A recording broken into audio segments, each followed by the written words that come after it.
La EPOC implica un importante impacto sanitario, económico y social.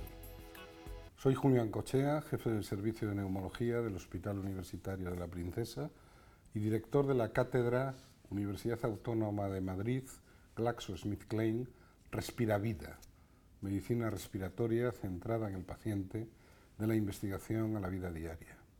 Hoy, 15 de noviembre, Día Mundial de la EPOC, vamos a hablar de esta enfermedad. Una enfermedad prevenible, íntimamente ligada al consumo de tabaco, que presenta una alta tasa de prevalencia, a pesar de lo cual está infradiagnosticada en nuestro medio, y que supone el paradigma de enfermedad crónica. La EPOC es una enfermedad progresiva e invalidante con frecuentes manifestaciones extrapulmonares y comorbilidades asociadas a la propia EPOC, al envejecimiento y al tabaquismo. Su prevalencia aumenta con la edad. En España se producen aproximadamente 18.000 muertes cada año por EPOC. La EPOC mata, pero mata lentamente. Un aspecto importante de la EPOC es efectivamente la importante repercusión sanitaria, económica y social que implica. Supone un elevado consumo de recursos. De hecho, la EPOC consume el 2% del presupuesto de la sanidad pública española y supone un gasto que alcanza los 3.000 millones al año, lo que representa el 0,2% de nuestro Producto Interior Bruto. La partida más importante corresponde a los gastos derivados de la hospitalización. Pero hay que decir una cosa, un 15% de los pacientes consumen el 80-85% de los recursos. Palabras clave: cronicidad, envejecimiento, comorbilidades, EPOC. Pues bien, vamos a hablar de EPOC en un día tan señalado, el Día Mundial de la EPOC, y nadie mejor que el profesor Joan Soriano, que es investigador senior del Instituto de Investigación Sanitaria La Princesa y profesor de la Universidad Autónoma de Madrid, para abordar toda una serie de cuestiones sobre esta enfermedad. Joan, buenas tardes. Buenas tardes. ¿Qué es la EPOC? ¿Cómo podrías definirla? ¿Cuál es la definición actualmente aceptada? Esta es una pregunta muy difícil, ¿qué es la EPOC? De hecho, en la última encuesta realizada por la SEPAR, la Sociedad Española de Neumología y Cirugía Torácica, solo el 17% de la población española puede decir que EPOC es el acrónimo de enfermedad pulmonar obstructiva crónica y que la causa es el tabaco. Comparado esto con la gente que conoce que es el SIDA o que es el HIV o que es el Alzheimer, estamos muy por debajo. La Estrategia Nacional de EPOC nos dice que cualquier paciente mayor de 35 o 40 años, fumador o exfumador, de más de 10 paquetes año, que equivale a fumar una cajetilla al día durante 10 años, que presente síntomas respiratorios, debemos sospechar EPOC. Pero ¿cuáles son esos síntomas que nos deben poner en alerta de que podemos estar ante un paciente con EPOC? Los síntomas de la EPOC son insidiosos e inespecíficos y se debe sospechar EPOC ante un paciente que se presenta con tos, expectoración crónica, con dificultad del aire, con disnea y con opresión torácica. Ante estos síntomas, sobre todo si hay una exposición a factores de riesgo, que en su mayoría en España es el humo del tabaco, se debe indicar una espirometría. Si hay síntomas, hay exposición ya a una edad mayor de 40 años, en 1 de cada 3 personas que realizan la espirometría, que es la prueba de detección de la EPOC, se confirmará la EPOC y se podrá estadiar su severidad. Y Joan, ¿cuáles son las grandes cifras de la EPOC en España y en el mundo? Las cifras de la EPOC en España son avasalladoras. Ya es la 4ª causa de muerte por detrás de la enfermedad coronaria, el Alzheimer y la enfermedad cerebrovascular, solo por encima de la 5ª, que es el cáncer de pulmón.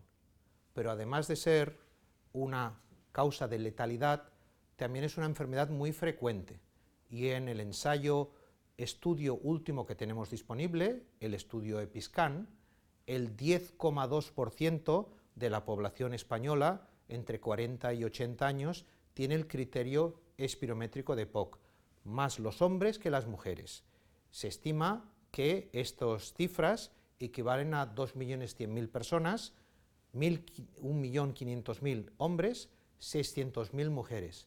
Quizás la parte más importante es que la mayoría de ellos aún no están diagnosticados y el 73% no saben que tienen EPOC y por lo tanto no se tratan.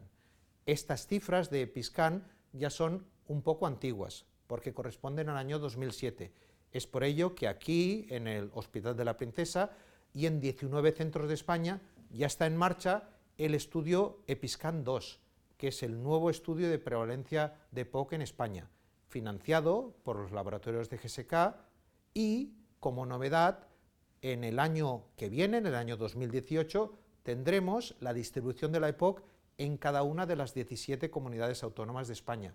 Seremos el primer país del mundo en el cual tendremos la cifra de la distribución de la EPOC y de sus determinantes en todos los rincones del país. La EPOC es el paradigma de enfermedad crónica, ¿no? Pero presenta múltiples comorbilidades asociadas. ¿Me puedes hablar un poco de estas comorbilidades? Y si es posible también distinguir por género, ¿no?, las comorbilidades en el varón y en la mujer. Las comorbilidades en EPOC es un tema de investigación apasionante. Se suele decir que los pulmones es el órgano humano más resiliente, es el más resistente al humo del tabaco. Un paciente con EPOC lleva toda la vida fumando. Sin embargo, a los 30 o 40 años no ha desarrollado una leucemia, a los 50 años no ha muerto por un infarto de miocardio y a los 60 o 70 años no ha desarrollado algún tipo de cáncer asociado con el envejecimiento o con el tabaco. De hecho, se dice que los pacientes con EPOC no mueren de EPOC, sino que mueren con EPOC porque son muy resistentes. Y es el paradigma del enfermo crónico. Respecto a la pregunta del sexo y la EPOC, o el género y el EPOC, también es un tema de debate científico, porque se suele decir que la mujer, sobre todo después de la menopausia, tiene un riesgo incrementado de desarrollar EPOC o, por ejemplo, de desarrollar cáncer de pulmón después de fumar la misma cantidad de paquetes o de cigarrillos que un hombre, probablemente por la ausencia de protección de los estrógenos después de la menopausia.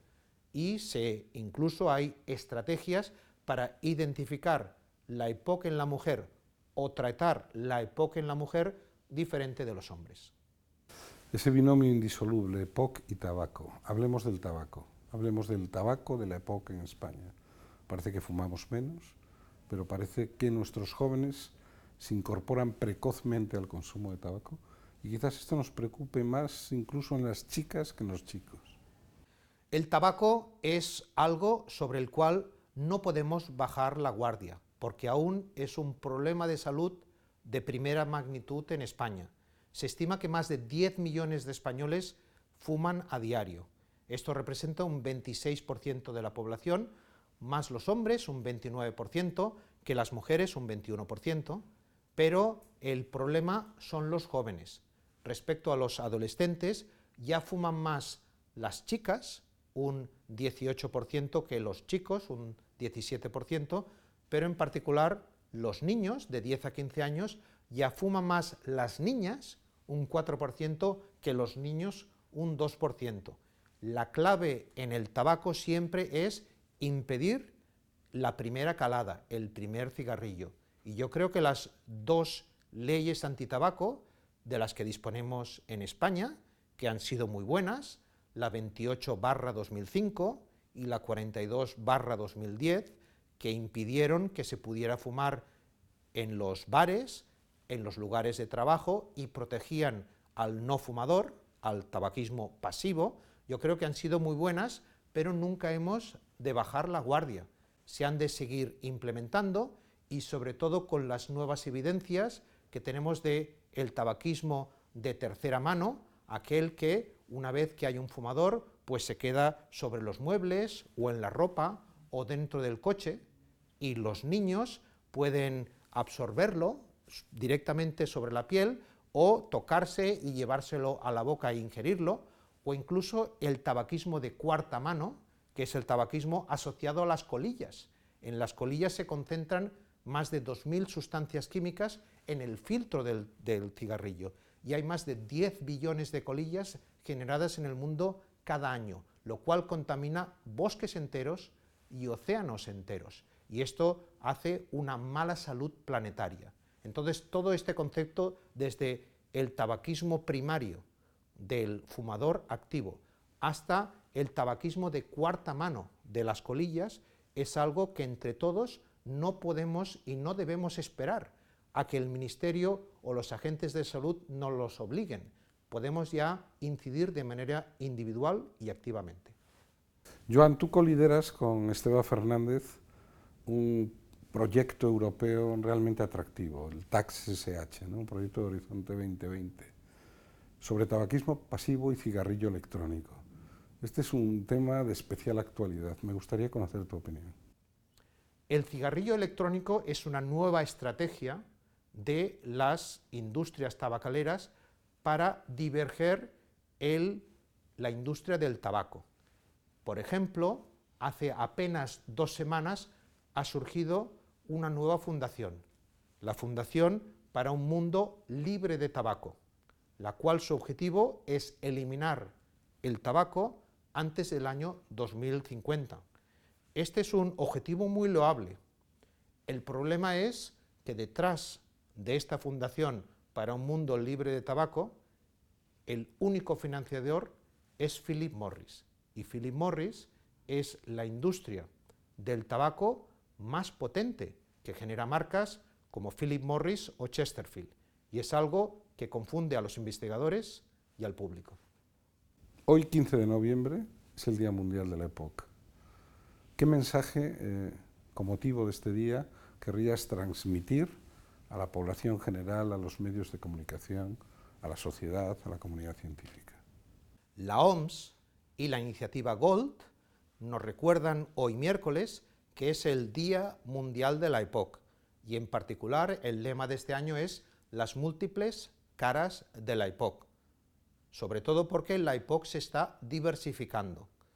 El fenotipo de la EPOC, cuando yo era estudiante de medicina, en la facultad nos decían: piensa en EPOC cuando tengas esta tríada: hombre, mayor de 65 años y fumador. Pues bien, actualmente la EPOC se está feminizando, y en muchos servicios de neumología o de medicina interna las mujeres ya son igual o mayoría. También la EPOC se está rejuveneciendo, y la mitad de los pacientes con EPOC en España ya tienen menos de 65 años, con lo cual aún están en edad laboral. Pero además está el problema del tabaco. En España, más del 80% de la EPOC está asociada al tabaco, pero en Asia, o sobre todo en África, mucha parte de la EPOC está relacionada con otras exposiciones. La clave también es la cara de la EPOC. Estas múltiples caras ya no son solo el enfisema o la bronquitis crónica, lo que nos hablaban antiguamente de el soplador rosado o el abotargado azul. Ya existen diferentes fenotipos de la EPOC asociado a enfermedad metabólica, a osteoporosis, a cáncer y a otros que hacen que el tratamiento de la EPOC pueda ser y llegue a ser más personalizado. La verdad es que nos queda mucho camino por recorrer, ¿no? Todavía no se ha democratizado del todo la espirometría de calidad en los centros de atención primaria. La enfermería quizás no ha asumido el papel que le corresponde en la prevención, diagnóstico, seguimiento y plan de cuidados integral del paciente con EPOC. Tenemos que trabajar en la gestión integral por procesos, los procesos asistenciales integrados, tanto de la EPOC estable como de la EPOC exacerbada, lo que implica una continuidad de cuidados, una coordinación entre atención primaria y atención especializada que es mejorable. Tenemos que potenciar la atención a domicilio y la aplicación de nuevas tecnologías, incluida la telemedicina en un subgrupo concreto de pacientes. Tenemos que potenciar la colaboración público con las empresas privadas y poner énfasis en lo social sociosanitarios. Tenemos que promover la innovación e investigación en la ingestión integral del paciente respiratorio crónico. Y para ello necesitamos al paciente, un paciente comprometido, un paciente activo, un paciente que recupere sus competencias y habilidades en salud. Para todo ello la calidad asistencial es clave. Tenemos GSPOC, lo has dicho, tenemos la estrategia GOLD, pero tenemos que establecer indicadores, tenemos que medir, eso te gusta a ti, medir, medir y medir. Indicadores de estructura, indicadores de proceso, indicadores de resultado. Pues bien, la cátedra One Respira Vida precisamente quiere luchar porque todo esto sea una realidad. Quiere dar vida a la vida de los pacientes con EPOC. Quiere que nuestros enfermos respiratorios crónicos, realmente respiren vida.